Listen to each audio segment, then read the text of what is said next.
Ata, benim şu şovkuna katlaşıp bilýänmi? Elbette. Şol täze şowkundan menem gatnaşaýsam diýen.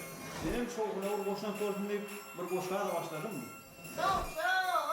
Olmazsın. Elini kıstaydıra dayanırken. Benim kıstaydıra hoşsun yaksın olur mu? Artık olmaz atarsın diye. Korkmayla.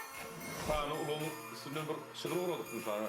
Täze barady. He, oğlum Avo. belli Türkismen Gel. edil şolaydım işleyen vakit varsa başlayın. Golda semsa. Siz aydıma içecek bolsunuz.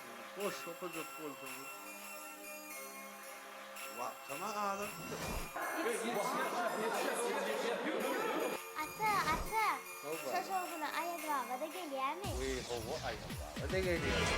Gel täze. Hoş günlere beslense. Seni görsem dünyada yad olur bu aşk.